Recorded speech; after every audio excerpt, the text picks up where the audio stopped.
Hello बच्चों, welcome to ईथर आदियू स्टडी सर्किल। बच्चों, हम लोग वेक्टर पढ़ रहे थे और लास्ट लेक्चर में हम लोगों ने पढ़ा था प्रोजेक्शन ऑफ वेक्टर, या इससे पहले वाले भी लेक्चर में हमने पढ़ा था स्केलर प्रोडक्ट ऑफ वेक्टर। ये जो लेक्चर है बच्चों, ये थ्योरी के पॉइंट ऑफ व्यू से, मतलब जो वेक्टर्स के कॉन्सेप्ट हैं उस पॉइंट ऑफ व्यू से लास्ट लेक्चर है, क्योंकि इसके बाद ये लेक्चर 7 के बाद हम लोग एक दो लेक्चर्स में सिर्फ न्यूमेरिकल लगाएंगे, ठीक है। क्योंकि अभी तक हम लोगों ने जो न्यूमेरिकल एक दो बीच में छोटे लगाए भी, वो कॉन्सेप्ट को समझने के लिए। आज बच्चों जो हम पढ़ने वाले हैं वो है vector product of two vectors, या उसको बोलते हैं क्रॉस प्रोडक्ट। अब आप कहोगे सर ये क्या है? देखो बच्चों, मैंने बताया था कि दो वेक्टर क्वांटिटीज़ का जो मल्टीप्लिकेशन होता है, मतलब उनको मल्टीप्लाई करना, उससे एक तीसरी क्वांटिटी निकल के आती है, ठीक है। जैसे 2 और 3 को मल्टीप्लाई करते हो तो एक तीसरा नंबर 6 निकल के आता है, वैसे ही वो जो तीसरी क्वांटिटी है वो एक स्केलर भी हो सकती है और वो एक वेक्टर भी हो सकती है। जब जब वो एक स्केलर क्वांटिटी निकल के आती है, उस तरीके के प्रोडक्ट को हम बोलते हैं स्केलर प्रोडक्ट या डॉट प्रोडक्ट, जो कि आप इससे पहले वाले लेक्चर्स में पढ़ चुके हो। आज के वीडियो में हम देखेंगे कि जब दो वेक्टर क्वांटिटी को मल्टीप्लाई करने पर हमको एक तीसरी वेक्टर क्वांटिटी मिल जाती है, उस केस में क्या होता है। तो देखो बच्चों, क्या पढ़ने वाले हैं बच्चों। सबसे पहले तो बच्चों नाम ही जैसे बता रहा है, वेक्टर प्रोडक्ट और क्रॉस प्रोडक्ट। इसको क्रॉस क्यों बोलते हैं वो अभी मैं बता दूंगा। वेक्टर प्रोडक्ट क्यों बोलते हैं? क्योंकि जो क्वांटिटी निकल के आती है वो अपने आप में एक वेक्टर क्वांटिटी है। Vector product of two vectors, ठीक है। इसको समझने से पहले बच्चों हम लोग राइट हैंड थंब रूल, या जिसको राइट हैंड स्क्रू रूल बोलते हैं, वो समझ लेते हैं। बच्चों, ये एक XYZ कोऑर्डिनेट सिस्टम है, जिसको right handed rectangular coordinate system बोला जाता है। ये मैं बता भी चुका हूँ बेसिक मैथमेटिक्स की, मैंने जो सीरीज़ आपको पूरी पढ़ाई थी, जो जिसकी प्लेलिस्ट भी है डिस्क्रिप्शन में दे रखी है, आप चैनल पर भी जाकर देख लेना। पूरे 19 लेक्चर हैं बच्चों, उतनी मैथमेटिक्स पढ़ ली तो फिजिक्स में और ज़्यादा ज़रूरत नहीं पड़ेगी। उसमें मैंने बताया था कि right handed rectangular coordinate system होता क्या है। यहाँ पर फिर से मैं बता देता हूँ कि देखो बच्चों, ये एक एक्स एक्सिस, ये एक वाई एक्सिस, ये एक जेड एक्सिस, ये तीनों एक्सिस आपस में क्या होती हैं? रेक्टेंगुलर कोऑर्डिनेट से परपेंडिकुलर होती हैं। अगर मैं एक्स से वाई की तरफ जाऊं, मतलब देखो बच्चों, ये आपको इस बोर्ड पे तो नहीं दिख रहा होगा, लेकिन ये वाई एक्सिस इस बोर्ड पे दिख रही है कि नहीं दिख रही है? जेड एक्सिस भी दिख रही है। कहोगे सर एक्स भी तो दिख रही है बच्चों, लेकिन जब उसको एक्चुअली में परपेंडिकुलर लोगे तो वो ऐसे बोर्ड से बाहर निकल आएगी कि नहीं। अब जरा बच्चों मेरे राइट हैंड को देखना, राइट हैंड को अगर मैं अपनी फिंगर्स को एक्स से वाई की तरफ मूव कराऊं, ऐसे ऐसे, तो ये जो मेरा थंब है, थंब ये किस डायरेक्शन में जा रहा है? ये ऊपर की तरफ जा रहा है। तो अगर ये पॉजिटिव एक्स एक्सिस है और ये पॉजिटिव वाई एक्सिस है, और मैं ऊपर वाली एक्सिस को पॉजिटिव ले रहा हूं, तो देखो एक्स से वाई जाने में ये थंब हमारा पॉजिटिव डायरेक्शन में जा रहा है। इस तरीके के कोऑर्डिनेट सिस्टम को हम राइट हैंडेड कोऑर्डिनेट सिस्टम बोलते हैं, ठीक है बच्चों। अब बात आती है कि सर ये राइट हैंड थंब रूल क्या होता है, ये भी समझ लेते हैं।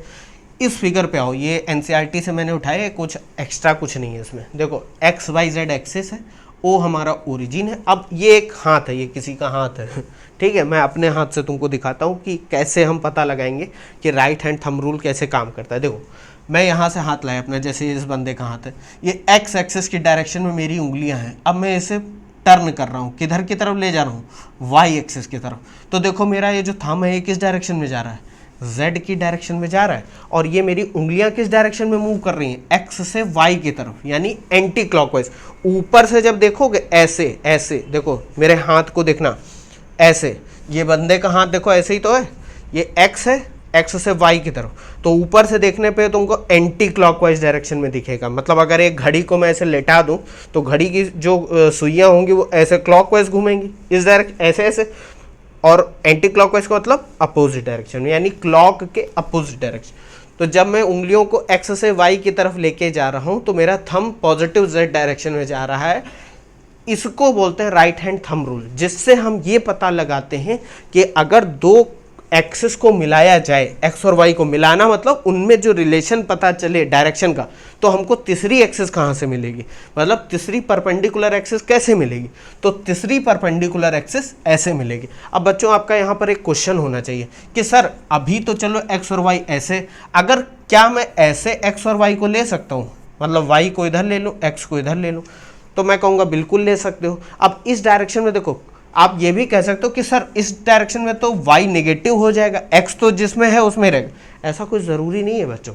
आपने मान लो इसको पूरा पूरा पकड़ के घुमा दिया है या ऐसे पलट दिया है, तो ये कोई बड़ी बात नहीं है, ऐसा हो सकता है, क्योंकि ये जो रेक्टेंगुलर कोऑर्डिनेट सिस्टम है इसको आप घुमा सकते हो। बात समझ रहे हो? कोई भी फ्रेम ऑफ रेफरेंस को आप कैसा भी ले सकते हो। अब बात आती है कि इस केस में हमको अगर z एक्सिस निकालनी हो, पॉजिटिव z एक्सिस, तो कैसे निकालेंगे हम बच्चों? राइट हैंड थंब रूल फिर से यूज करेंगे। देखो अपना राइट हैंड लेना है और x से y की तरफ जाना है, उंगलियों को अंदर मोड़ते हुए, मतलब हाथ की तरफ मोड़ते हुए। तो क्या मैं इधर से जब सामने से ये x की डायरेक्शन में जाकर, देखो ये x की डायरेक्शन में जाकर यानी कि सामने जाकर, क्या मैं उंगलियों को y की तरफ ऐसे उल्टा तो मोड़ नहीं दूंगा भाई, मेरी उंगलियां टूट जाएंगी।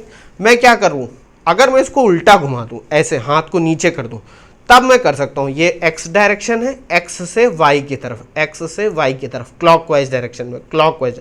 तो देखो ये मेरा थंब नीचे की तरफ जा रहा है, यानी इस केस में z एक्सिस कहाँ होगी? नीचे की तरफ। ओके हाँ सर, ये तो बात सही कह रहे हो। x एक्सिस ये बोर्ड पे दिखाने के लिए मैंने इस पे बना दी है, x एक्सिस इधर आ रही है। तो देखो मैंने क्या करा, उंगलियों को अपनी x एक्सिस पे ले गया और इनको y की तरफ घुमाया, y की तरफ। तो मेरा थंब किधर आ रहा है? नीचे के। अगर आप ऐसे करना चाहोगे तो उल्टा नहीं घुमाना है हाथ को, उंगलियों को हमेशा अंदर ले जाना है, ऐसे आपको रिस्ट ये पूरा इसको ऐसे बनाना है, ठीक है। तो ये देखो ये लेके गए, थंब नीचे गया। इसको बोलते हैं बच्चों राइट हैंड थंब रूल, या इसको राइट हैंड स्क्रू रूल भी बोलते हैं। अब कहोगे सर ये कैसे? यहाँ पर देखो बच्चों एक्स वाई जेड एक्सिस है, यहाँ पर एक स्क्रू रखा हो। स्क्रू बच्चों देखा होगा आपने, घर में देख लेना, कहीं पर भी टेबल पे या कहीं पर भी स्क्रू जहाँ पर लगा होगा देख लेना। उसमें क्या होता है बच्चों, स्क्रू ड्राइवर से उसको टाइट करा जाता है। मान लो ये मेरी एक टेबल है, उस पर एक स्क्रू लगा है। अब इसको मैं अगर टाइट करूँगा तो ये क्या होता है, ये अंदर ऐसे ऐसे जाता है। अगर इसको लूज़ करूँगा तो ऐसे खुल जाएगा, ये ऊपर आ जाएगा। तो यहाँ पर मैंने एक स्क्रू को उल्टा रख दिया। अब राइट हैंड इसलिए बोला जा रहा है क्योंकि इसमें जो थ्रेड, ये जो इसको धागे दिख रहे हैं इनको, ये जो टर्न दिख रहे हैं, ये लेफ्ट से राइट की तरफ इंक्लाइंड होते हैं ऐसे, इसलिए इसको राइट हैंड थंब रूल बोलते हैं। अब राइट हैंड थंब रूल या राइट हैंड स्क्रू रूल बोलते हैं। अब अगर मैं इसको एक्स से वाई की तरफ टाइट करूं ऐसे, तो ये देखो ये स्क्रू जो होगा ये ऊपर की तरफ जा रहा है, जेड की तरफ। इसलिए या तो इस right hand thumb rule use करो या राइट हैंड स्क्रू रूल। तो पूछना चाहिए सर हम यूज कहाँ करेंगे इसको?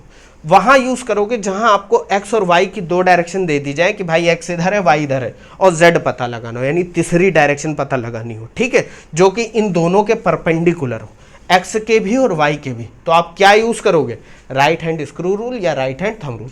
ये कहानी अगर बच्चों समझ गए हो तो वेक्टर प्रोडक्ट समझना कोई बहुत बड़ी बात नहीं। उसका बेकार में जो है बहुत दहशत फैली हुई है कि वेक्टर प्रोडक्ट वेक्टर, ऐसा कुछ है नहीं बच्चों। ये समझ गए, उसको देख लो एक बार फिर आगे बढ़ता हूँ। हाँ बच्चों, अब देखते हैं बच्चों कि ये वेक्टर प्रोडक्ट होता क्या है, मैथमेटिकली इसको कैसे डिफाइन करते हैं। देखो कहानी तो बहुत सारी चलती रहती है, लेकिन जो उसका अल्टीमेट पर्पस है वो ये जानना है कि हम कंक्लूजन क्या निकालते हैं। कहोगे सर आपने इतनी कहानी बता दी, वेक्टर प्रोडक्ट में कहाँ यूज हो रही है, अभी पता चल जाएगा आपको। वेक्टर और cross product of two vectors, हम यहाँ पर दो वेक्टर ले लेते हैं ए और बी, ए एंड बी। ये बच्चों देखो यहाँ पर दिख रहा होगा, मान लेते हैं ये ओरिजिन है, यहाँ से एक वेक्टर ए है और एक वेक्टर बी है। इन दोनों के बीच का एंगल कितना है, थीटा। और ये थीटा देखो, थीटा तो एंगल है, उन दो वेक्टर के बीच का एंगल है। तो ए से बी जाने पर ये एंगल थीटा हमने एंटी क्लॉकवाइज लिया। बी से ए आओगे तब भी थीटा ही लिया जाएगा, लेकिन हमने अभी एंटी क्लॉकवाइज यानी पॉजिटिव डायरेक्शन को हम हमेशा एंटी क्लॉकवाइज ले रहे हैं, या काउंटर क्लॉकवाइज उसको बोलते हैं, घड़ी की अपोजिट डायरेक्शन में। ए से बी जाने पर हमने थीटा ले लिया, बात समझे? या इन शॉर्ट फिर से मैं बोल दूं, ए और बी दो वेक्टर हैं जिनके बीच का एंगल थीटा। तो आपको बच्चों याद होगा, अगर हम दो वेक्टर्स का स्केलर प्रोडक्ट निकालते तो उसको रिप्रेजेंट कैसे करते थे, A dot B. A dot B क्या होता था बच्चों, ए का मैग्नीट्यूड बी का magnitude into cosine of angle between two vectors, यही तो होता था। याद नहीं आ रहा है तो आप जाकर उसको एक बार वो वाला वीडियो भी देख लेना, या नोट्स में इस सीरीज के एंड में डाल दूंगा, उसमें देख लेना। अब देखो कहोगे सर ये तो बिल्कुल ठीक है, ए एक स्केलर क्वांटिटी है, बी एक स्केलर क्वांटिटी है, और कॉस थीटा वो एक स्केलर क्वांटिटी, एक नंबर आएगा, तो ये पूरी क्वांटिटी स्केलर है। तो यानी कि ए डॉट बी हमने सही लिखा है, क्योंकि स्केलर प्रोडक्ट जो होता है वो हमेशा स्केलर क्वांटिटी होती है। अब यहाँ पर क्रॉस प्रोडक्ट क्या है बच्चों, ए और बी के क्रॉस प्रोडक्ट को रिप्रेजेंट करते हैं ए क्रॉस बी। बीच में जो मल्टीप्लिकेशन का साइन है स्केलर में हम लगाते हैं डॉट, इसलिए उसको डॉट प्रोडक्ट भी बोलते हैं। और वेक्टर प्रोडक्ट जब निकालते हैं, यानी कि दो वेक्टर क्वांटिटीज को मल्टीप्लाई करने पे अगर एक तीसरी वेक्टर क्वांटिटी मिल रही है तो उस केस में हम मल्टीप्लिकेशन को दिखाते हैं क्रॉस से, इसलिए उसको क्रॉस प्रोडक्ट भी बोलते हैं। बात समझ गए मैं क्यों कह रहा था इसको क्रॉस प्रोडक्ट कहा जाता है, समझ गए। अब ये होता क्या है, होता है बच्चों ये मॉड ऑफ ए यानी magnitude of A into magnitude of B sine of angle between the two vector into N cap. आप कहोगे सर ये क्या है, एन ऊपर ये कैप, कैप में बच्चों आपको ध्यान होगा जब मैं यूनिट वेक्टर पढ़ा रहा था आई जे के एक्स वाई जेड के अलॉन्ग यूनिट वेक्टर, तो मैंने बताया था किसी भी यूनिट वेक्टर को रिप्रेजेंट करने के लिए हम क्या करते हैं, उस वेक्टर के रिप्रेजेंटेशन के ऊपर एक ऐसे चिड़िया बैठा देते हैं कैप। जहां पर भी एक कैप दिख जाए समझ लेना कि वो वेक्टर एक यूनिट वेक्टर है।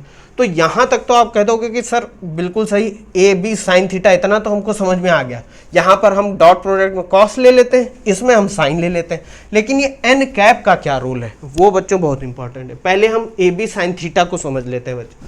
ए और बी जान ही रहो, इसका मैग्नीट्यूड है, मतलब जो भी वेक्टर है उसमें दो चीज़ें होती हैं, एक तो डायरेक्शन होता है और एक मैग्नीट्यूड होता है। तो ये मैग्नीट्यूड, ये बी का मैग्नीट्यूड और साइन थीटा है, उन दोनों के बीच का एंगल। अब आप कहोगे सर थीटा क्या है, थीटा इन दोनों के बीच का एंगल तो है, लेकिन उसकी वैल्यू 0 से 180 डिग्री आप हमेशा लोगे, ये डेफिनीशन में लिखा गया है। क्यों बच्चों, ये भी देख लेते हैं। ए और बी के बीच का एंगल ये थीटा है, आप कहोगे सर ये एंगल भी तो ले सकते हैं, देखो ये बड़ा वाला एंगल है, ये मत लेना बच्चों। उसका कारण है वो मल्टीप्लाई करने पे आएगी सेम चीज। इससे अच्छा है कि आप इनके बीच का छोटा एंगल लो, क्योंकि जब ये बड़ा एंगल ले लोगे तो वो हो जाएगा B cross A cross B नहीं होगा, वो बी क्रॉस ए हो जाएगा। और मैं आगे चल के आपको बताऊंगा कि स्केलर प्रोडक्ट की तरह वेक्टर प्रोडक्ट जो है वो आपका कम्यूटेटिव नहीं है, मतलब कि A dot B dot A के बराबर तो होता है, लेकिन A cross B cross A के बराबर नहीं होता, वो मैं बाद में बताऊंगा। अब देखो बच्चों, हम थीटा वो लेंगे जो ए और बी के बीच में एंगल हो और जिसकी वैल्यू 0 से बड़ी हो और 180 से छोटी हो। 0 से बड़ी या बराबर, 180 से छोटी या बराबर, यानी 0 से 180 के बीच की। पाई का मतलब क्या हो गया, 180 डिग्री। बात समझे कि नहीं। तो आपको तीन चीजें तो समझ में आ गई, ए मॉड ऑफ ए यानी magnitude of A, mod of B magnitude of B, sine theta angle between the two vector उनका साइन, और वो एंगल क्या होना चाहिए, smaller angle between the two vector, यानी जो उनके बीच में सबसे छोटा वाला एंगल है उसको लेना है जिसकी वैल्यू 0 से 180 डिग्री के बीच में हो, 180।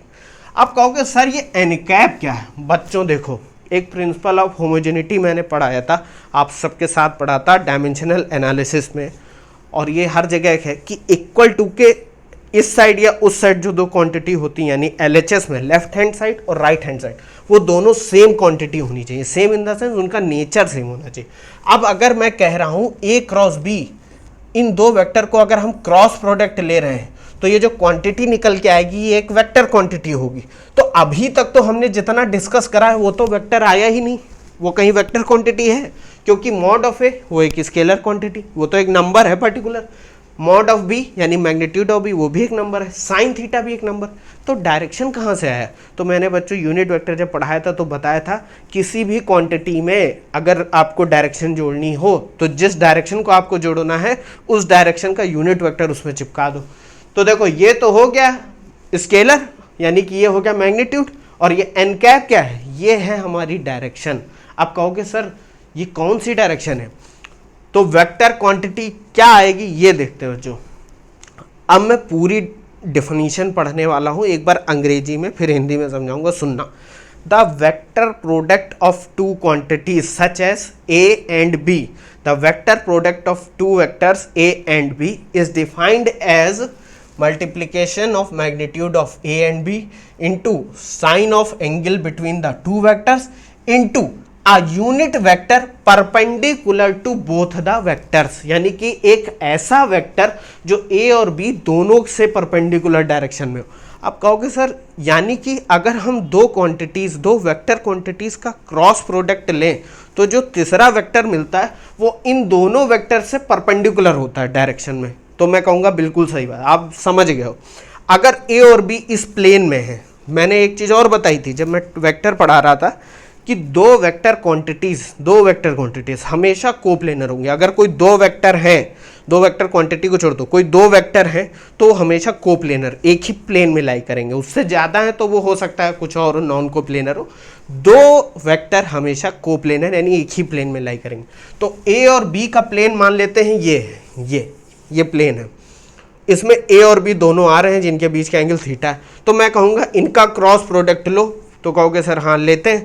क्रॉस प्रोडक्ट लिया, ए बी साइन थीटा कर दिया। क्या इतना आंसर सही है? बिल्कुल गलत है ये आंसर, क्योंकि ए बी साइन थीटा एक स्केलर क्वांटिटी है, आपको वेक्टर क्वांटिटी चाहिए, वेक्टर प्रोडक्ट निकालो।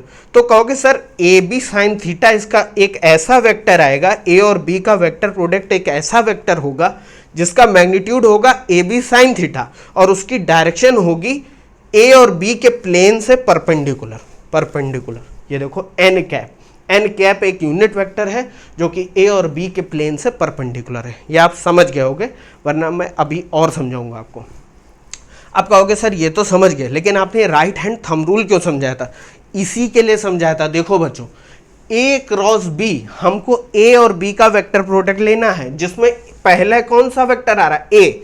तो हम क्या करेंगे, राइट हैंड थंब रूल क्यों लगाते हैं? हम दो एक्सिस मेरे पास हैं तो हमको तीसरी एक एक्सिस चाहिए जो कि इन दोनों के परपेंडिकुलर हो, तो हम राइट हैंड थंब रूल लगाते हैं या राइट हैंड स्क्रू रूल लगाते हैं।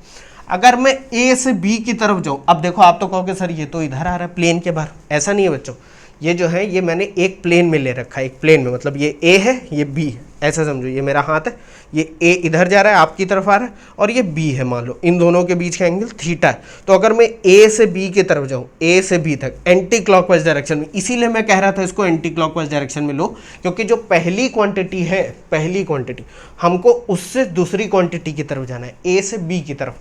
तो ए से बी की तरफ जब हम गए तो हमने देखा हमारा जो थंब है वो ऊपर की तरफ जा रहा है। तो यानी कि जो वेक्टर प्रोडक्ट आएगा वो किस डायरेक्शन में होगा? इस डायरेक्शन में होगा। और उसको रिप्रेजेंट क्या करेंगे, उसकी डायरेक्शन को कैसे रिप्रेजेंट करेंगे? एन कैप मतलब unit vector perpendicular to the plane of A and B. बात समझे? Plane of A and B या unit vector perpendicular to both the vectors A and B. बात समझ? तो यहां तक आपको कहानी समझ में आ गई। यही बच्चों होता है वेक्टर प्रोडक्ट या क्रॉस प्रोडक्ट। कहोगे सर ये तो सब समझ में आ गया, लेकिन इसका फिजिकल मीनिंग क्या है? क्योंकि बच्चों देखो, जब से फिजिक्स में पढ़ा रहा हूँ या जितना भी पढ़ रहा हूँ आपके साथ, एक चीज़ मैंने बोली है कि इतनी गणित का कोई मतलब नहीं है अगर आप चीज़ों को समझे नहीं। ठीक है? आप कहोगे सर डॉट प्रोडक्ट में तो आपने वर्क का एक एग्जाम्पल दिया था कि वर्क कैसे हम डिफाइन करेंगे? Force dot displacement in the direction of force, वो एक स्केलर क्वांटिटी होती। यहाँ पर भी कोई एक एग्जाम्पल बताइए। पहले मैं एग्जाम्पल बता देता हूँ, फिर मैं इस पॉइंट पर आता हूँ। देखो बच्चों क्या है, अगर मैं एक एक्स वाई जेड एक्सिस ले लूँ, ऐसे, ये एक्स है, ये वाई है और ये जेड है। ठीक है बच्चों? अब आप सोचोगे कि सर ये बना तो दिया आपने, यहाँ फिर से मैथमेटिक्स आप ला रहे हो। मैथमेटिक्स नहीं ला रहा हूँ, बात समझ लो। मान लो ये आपके रूम का एक कोना है, मतलब ये आपका एक पूरा प्रॉपर ये रूम बना हुआ, मतलब आपके घर में जो है एक ये रूम है ऐसे। ठीक है? ये ऐसे रूम है और इस कोने में कहीं आपका एंट्री डोर है, ये ऐसे करके एक एंट्री डोर है, मतलब इस रूम में घुसने के लिए आपको इस डोर को खोलना होगा। बात समझ रहे हो कि नहीं? या इससे बाहर जाने के लिए, मान लो आप अंदर खड़े हो या आप अंदर खड़े हो, आपको क्या करना है? इस रूम से बाहर जाना है। तो आप यहाँ पर ज़रा ध्यान से समझना, आप क्या करोगे? इस डोर को यहाँ पर, ये जो इसका हैंडल है, इस पर ऐसे फोर्स लगाओगे, यहाँ पर ऐसे इसको ऐसे पुश करोगे। कहोगे सर नहीं हम पुल करेंगे। पुल कर सकते हो, वो जैसा भी आपका डोर हो। मैं अभी पुश करके दिखा रहा हूँ कि मैं इसको धक्का देके बाहर निकलूँगा। तो आप जब इसको फोर्स लगाओगे बच्चों, आपने एक 9th और 10th में क्वांटिटी पढ़ी होगी बच्चों, मोमेंट ऑफ फोर्स। क्या पढ़ा होगा बच्चों? मोमेंट ऑफ फोर्स, या उसको टॉर्क भी आपने पढ़ा होगा, टॉर्क, या जिसको टॉर्क भी बोलते हैं। ठीक है? तो कहोगे हाँ सर पढ़ा तो था, तो ये इसका यहाँ पर क्या लेना देना है? बच्चों समझो क्या लेना देना है। ये एक X Y Z coordinate system है। अब आपने जो हाथ से फोर्स लगाई दरवाजे पर, अगर मैं एक फिजिक्स का स्टूडेंट हूँ और मैं यहाँ ओरिजिन पे बैठा हूँ, तो मुझे कैसे पता चलेगा कि आप हाथ ऐसे लेकर आ रहे हो या सामने से, मतलब आप तो धक्का दे रहे हो लेकिन वो किस डायरेक्शन में धक्का जा रहा है। आप तो ऐसे भी ऐसे जल्दी में चल के आए, ऐसे यूँ धक्का दे दिया दरवाजे पे, या उधर से आए ऐसे सीधे सीधे खोल दिया। मुझे कैसे पता चलेगा फोर्स किस डायरेक्शन में आ रही। तो उसके लिए मुझे क्या बताया था मैंने, फोर्स एक वेक्टर क्वांटिटी है।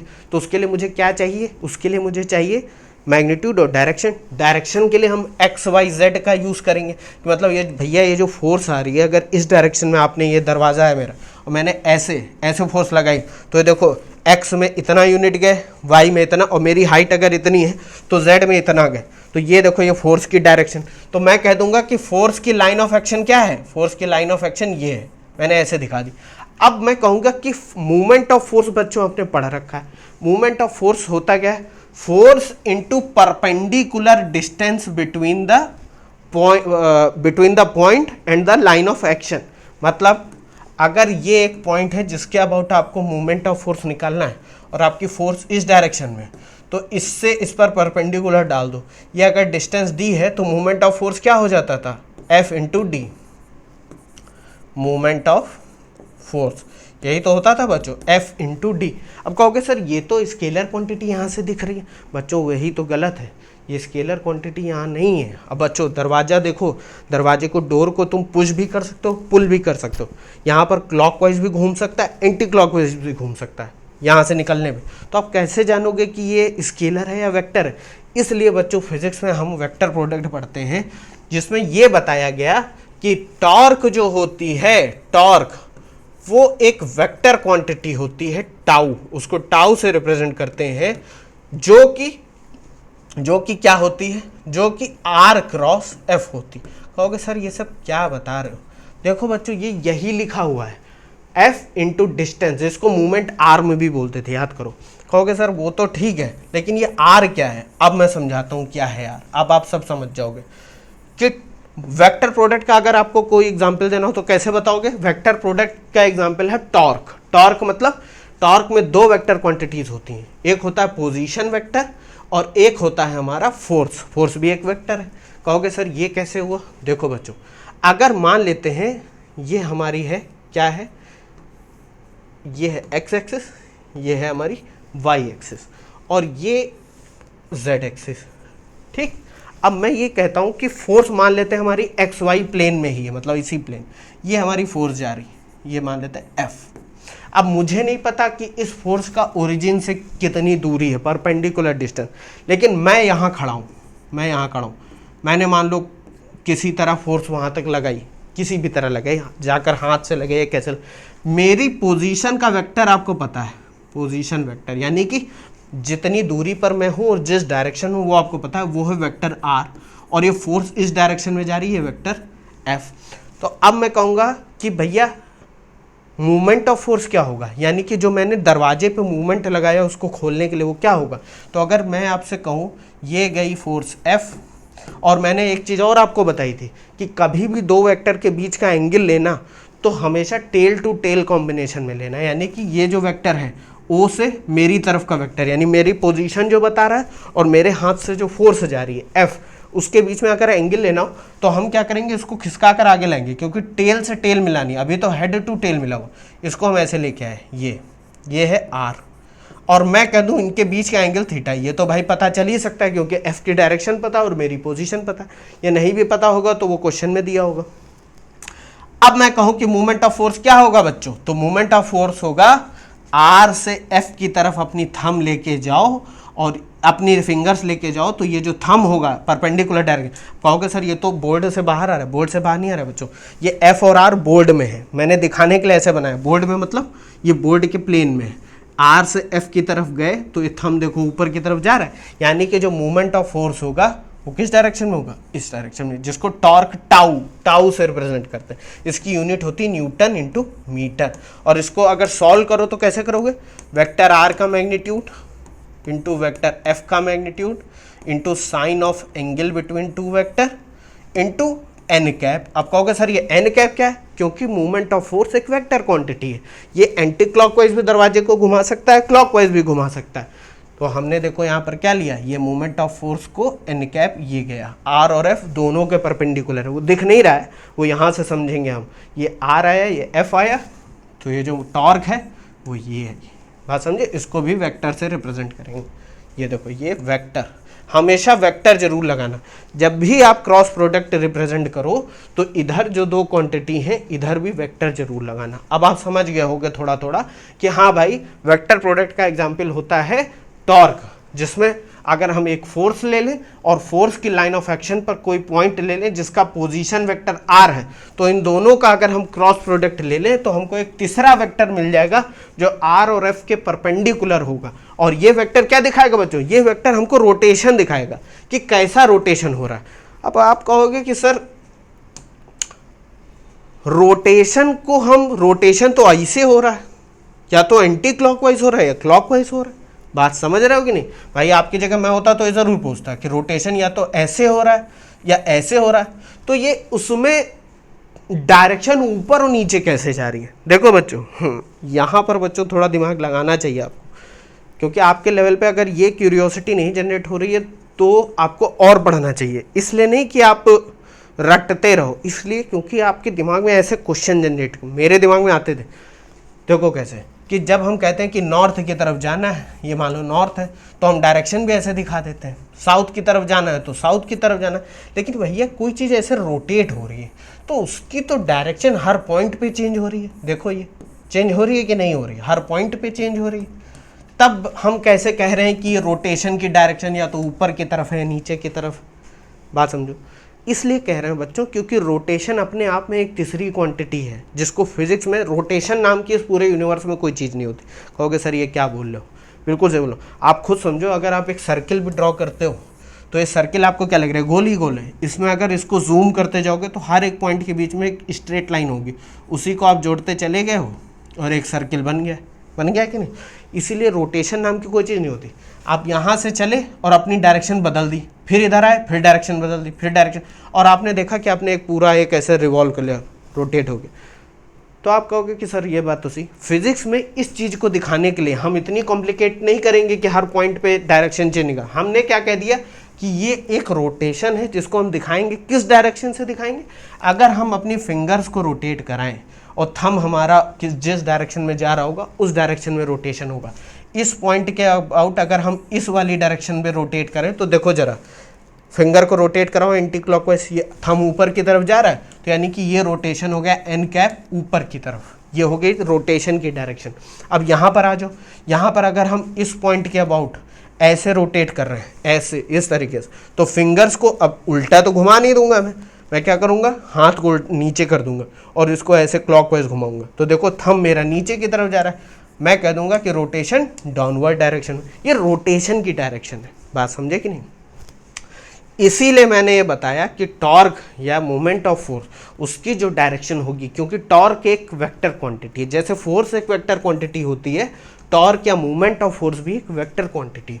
तो उसको रिप्रेजेंट करने के लिए हमको मैग्नीट्यूड तो चाहिए ही चाहिए, साथ में क्या चाहिए, डायरेक्शन। तो ये वाली फोर्स जब मेरे दरवाजे को ऐसे खोलेगी, डोर को खोलेगी, मान लो डोर है आपका, यहाँ पर लगाई हमने फोर्स, इसको जब खोलेगी तो ये बाहर की तरफ जाएगा और एंटी क्लॉकवाइज घूमेगा। और ये हमको यहाँ से भी दिख रहा है कि जब आर से एफ की तरफ जा रहे हैं तो ये देखो ये थंब ऊपर की तरफ जा रहा है, यानी कि ऊपर की तरफ, तो ऊपर की तरफ जा रहा है तो डोर किधर खुल रहा है, ऐसे धक्का दिया बाहर की तरफ, एंटी क्लॉकवाइज, ऊपर से देखने पे एंटी क्लॉकवाइज। समझ गए कि नहीं, इसको देख लो एक बार। ये इतनी कहानी मैंने इसीलिए बताई है ताकि आपको समझ में आ जाए वेक्टर प्रोडक्ट, ठीक है। देखो इतना समझाने की ज़रूरत नहीं है, मैं कायदे से कह सकता हूँ कि भाई वेक्टर प्रोडक्ट क्या होता है, A B sine theta, N cap क्या है, एन कैप एक ऐसा वेक्टर है जो ए और बी दोनों से परपेंडिकुलर है, यानी कि वेक्टर प्रोडक्ट की डायरेक्शन क्या होगी, ए और बी दोनों से परपेंडिकुलर। लेकिन बच्चों जब तक इसको विजुलाइज नहीं करोगे तब तक ये सब पढ़ने का कोई मतलब नहीं, समझिए। इसको एक बार देखो। अब मैं ये जो पॉइंट यहाँ पर लिखा हुआ है ये बताता हूँ। देखो बच्चों, अगर किन्हीं दो वेक्टर का क्रॉस प्रोडक्ट जीरो आ रहा है तो वो जीरो कब होगा ये देखते हैं। पहली कंडीशन क्या है कि अगर ए और बी दोनों ही, दो या दोनों में से कोई एक, ए और बी ये जीरो है तो ए क्रॉस बी भी जीरो होगा। ज़ीरो होगा। कह दो कि सर बिल्कुल होगा क्योंकि इसमें मैग्नीट्यूड ज़ीरो हो जाएगा। देखो उससे मतलब नहीं है अभी, यहाँ पर मतलब ये होता है कि थीटा उस केस में डिफाइन नहीं कर पाते। तो ये हमको ध्यान रखना है कि अगर कोई एक वेक्टर ज़ीरो हो जाए या दोनों ही ज़ीरो हो जाए तो उनका क्रॉस प्रोडक्ट भी ज़ीरो वेक्टर होगा। अब यहाँ पर एज अ स्टूडेंट मेरे दिमाग में एक और पॉइंट आया था, आपके दिमाग में भी आना चाहिए कि जब सर हम a डॉट बी को ज़ीरो लिख रहे थे तो a dot B is equal to बस ज़ीरो लिख दिया था, उसके ऊपर वेक्टर नहीं लगाया था। और यहाँ पर a क्रॉस b को ज़ीरो लिख रहे हैं तो ऊपर वेक्टर भी लगा रहे हैं। इसको नल वेक्टर या जीरो वेक्टर बोलते हैं, याद करो हम लोग टाइप ऑफ वेक्टर में पढ़ रहे हैं बच्चों। ऐसा इसलिए क्योंकि a क्रॉस b एक वेक्टर क्वांटिटी है, तो इक्वल टू में अगर आप ज़ीरो भी लिख रहे हो तो ज़ीरो को भी ऐसा दिखाना पड़ेगा कि हाँ भाई ये भी एक वेक्टर है, तो ऊपर हमने ऐसे वेक्टर लगा दिए। ये मैथमेटिकली करेक्ट दिखाने के लिए, इसका कोई फिजिकल रिलेवेंस नहीं है। आप ज़ीरो लिख दोगे तब भी मतलब वही होगा, लेकिन ये वेक्टर इसलिए लगा दिया ताकि आपकी होमोजिनिटी मेंटेन रहे। एलएचएस में भी वेक्टर क्वांटिटी, आरएचएस में भी वेक्टर क्वांटिटी, बात समझ? ये देख लो एक बार, इसको लिखना हो लिख लो ना, मैं तो नोट्स दूंगा ही। आगे बढ़ते हैं। अब बच्चों बात आती है, हम लोग वेक्टर प्रोडक्ट पे कुछ बातें कर लेते हैं कि वेक्टर प्रोडक्ट, जैसे हम लोगों ने स्केलर प्रोडक्ट पढ़ा था तो कुछ चीज़ें समझी थी, ये जब हम समझ जाएंगे तो लगभग सब क्लियर हो जाएगा। पहला क्या है, पहला पॉइंट ये है a cross b is a vector. इतनी कहानी मैंने बता दी है पहले पॉइंट को समझाने के लिए कि a क्रॉस b जो एक क्वांटिटी निकल के आएगी वो एक वेक्टर क्वांटिटी होगी, ये तो हमको समझ में आ चुका है। दूसरा क्या है, if a and b are two non zero vector. Non zero मतलब a और b दोनों ही जीरो नहीं है, दोनों ही कोई ना कोई वैल्यू है उसमें, तो a क्रॉस b जीरो तभी होंगे। IFF का मतलब क्या होता है, इफ एंड ओनली इफ। ये भी मैंने सेट थ्योरी वाले लेक्चर में बताया है, ये मैथमेटिकल रिप्रेजेंटेशन होता है इफ एंड ओनली इफ। तभी होगा जब उन दोनों के बीच का एंगल क्या होगा, 0 डिग्री या 180 डिग्री भी हो सकता है, क्योंकि साइन 180 डिग्री क्या होता है बच्चों, क्या होता है, 0 होता है। कैसे, वेक्टर्स या तो पैरेलल हो या कोलिनियर। पैरेलल मतलब जैसे ये a है और ये b है, इन दोनों के बीच का एंगल कितना है, 0 डिग्री। 0 डिग्री है कि नहीं है, ठीक है। या ये कोलिनियर है, एक ही लाइन में है, मतलब कुल मिलाकर ये पैरेलल होने चाहिए, इनके बीच का एंगल 0 होना चाहिए। ऐसा होगा तो साइन थीटा, साइन 0 क्या होता है, 0 हो जाएगा, तो a क्रॉस b भी 0 हो जाएगा, जिसका मतलब a is parallel to b। तो अगर मैं आपसे एक आपको क्वेश्चन दूं, उसमें 2 वेक्टर दे दूं और कह दूं कि show that a and b are parallel to each other, तो एक काम ये भी कर सकते हो, आप उनका क्रॉस प्रोडक्ट निकाल के देख लो। अगर वो 0 आ रहा है तो यानी कि वो पैरेलल है या कोलिनियर है या एंटी पैरेलल। एंटी पैरेलल मतलब डायरेक्शन अपोजिट है लेकिन लाइन ऑफ एक्शन पैरेलल है। ये a और ये b, ये उस डायरेक्शन में, ये उस डायरेक्शन में, ये हो जाएगा 180 डिग्री। साइन 180 भी क्या होता है, 0। ये भी यहाँ लिख देता हूँ, साइन 180 क्या हो जाएगा बच्चों, 0 हो जाएगा। बात समझिए कि नहीं, ये देख लो एक बार। आगे बढ़ते हैं। अब देखो, जैसे मैंने दूसरा पॉइंट बताया कि 2 वेक्टर पैरेलल होंगे तो क्या होगा, उनका क्रॉस प्रोडक्ट 0 होगा। वहां से एक तीसरा पॉइंट निकल के आया बच्चों कि a क्रॉस a भी एक 0 होगा और a क्रॉस माइनस a भी। भाई जाहिर सी बात है, जो भी वेक्टर होगा वो अपने आप से तो पैरेलल ही होगा ना। अपने आप से मतलब जिस डायरेक्शन में मैं चल रहा हूँ उसी डायरेक्शन में मैं चल रहा हूँ ना। a अगर एक वेक्टर उस डायरेक्शन में जा रहा है तो जो दूसरा a वेक्टर है मतलब सेम मैग्नीट्यूड और सेम डायरेक्शन, तो जब डायरेक्शन सेम हो गई तो थीटा हो गया 0 और थीटा हो गया 0 तो क्रॉस प्रोडक्ट क्या हो गया, 0। और उसी तरह अगर a इस डायरेक्शन में है तो माइनस a किस डायरेक्शन में जाएगा, अपोजिट डायरेक्शन में, तब थीटा हो जाएगा 180 और थीटा हो गया 180, तब भी उनका क्रॉस प्रोडक्ट क्या हो जाएगा, 0। अब आपको चीज़ें रिलेट करना आना चाहिए। क्या आना चाहिए कि सर जब हम लोग किसी वेक्टर का सेल्फ डॉट प्रोडक्ट लेते थे यानी a डॉट a, तो वो आ जाता था a स्क्वायर। यहां पर जब सेल्फ क्रॉस प्रोडक्ट ले रहे हैं तो आ रहा है 0। क्यों आ रहा है, क्योंकि a डॉट a में अगर थीटा 0 है तो cos 0 तो 1 होता है, तो a स्क्वायर मैग्नीट्यूड मल्टीप्लाई होंगे a into a square cos 0 1 होता है, ये स्क्वायर आ जाएगा। यहाँ पर a into a sine 0, sine 0 0 होता है इसलिए 0। बात समझ गए, ये तीसरा पॉइंट भी आपको क्लियर हो गया। चौथा पॉइंट क्या है बच्चों कि अगर 2 वेक्टर परपेंडिकुलर हो जाएं, मतलब कि ये a है और ये b है, मान लो ये a है ये b, इनके बीच का एंगल 90 डिग्री है, तो जाहिर सी बात है बच्चों साइन 90 जो होता है, साइन 90 डिग्री वो कितना होता है, 1 होता है। उस केस में ए क्रॉस बी क्या होगा। अब देखो यहाँ पर बच्चों जो लिखा हुआ है वो होगा ए क्रॉस बी। अभी मैं आपको एक चीज़ बताने वाला हूँ, इस पर बहुत ज़्यादा ध्यान रखना और इसको कहीं नोट कर लेना दिमाग में भी और कहीं कॉपी पर भी। ए क्रॉस बी ये होगा magnitude of A into magnitude of B sine 90 degree into N cap. N cap अभी एन कैप से मतलब नहीं है बच्चों, एन कैप मतलब क्या है, एक ऐसा यूनिट वेक्टर जो ए और बी दोनों से परपेंडिकुलर है। मतलब ए और बी ऐसे हैं तो वो ए से बी जाने पर right hand thumb rule use करो, ये 90 डिग्री देखो थंब मेरा बाहर आ रहा है तो ये होगा एन कैप। अब आप कहोगे सर बिल्कुल सही बात है, मॉड ऑफ ए को हम ए से रिप्रेजेंट कर सकते हैं, मॉड ऑफ बी को बी से रिप्रेजेंट कर सकते हैं, साइन 91 हो जाएगा, ये हो जाएगा एन कैप। तो कह दोगे सर ये ए क्रॉस बी तो हमको समझ में आ गया, ए बी आया, ये मॉड क्यों लगाया हो बच्चों, इसलिए लगाया हुआ है क्योंकि समझो बात को, अगर मैं मॉड नहीं लगाऊंगा यानी इसका मैग्नीट्यूड नहीं लूँगा तो जाहिर सी बात है इधर तो ए बी ये तो क्वांटिटी लिखी हुई है, मॉडुलस पहले से लगा हुआ है तो इसमें मॉड लगाने का कोई मतलब नहीं है क्योंकि ये पहले से ही मैग्नीट्यूड है। अगर इस साइड मॉड लगाओगे तो ये जो एन कैप बचा है इधर भी मॉड आ जाएगा। देखो बच्चों ध्यान से समझो, A cross B A B N cap बचा, ए क्रॉस बी जब थीटा 90 डिग्री है, ये देखो अब मैंने दोनों साइड मॉडुलस ले लिया यानी मैग्नीट्यूड ले लिया, तो मैग्नीट्यूड के केस में ए बी तो मैग्नीट्यूड पहले से था। मॉड ऑफ यूनिट वेक्टर मैं पहले से बता रहा हूँ कि किसी भी यूनिट वेक्टर का मैग्नीट्यूड कितना होता है, यूनिटी 1, तो एन कैप का मॉड कितना हो जाएगा 1, इसलिए इसको डायरेक्टली ए बी लिख दिया गया।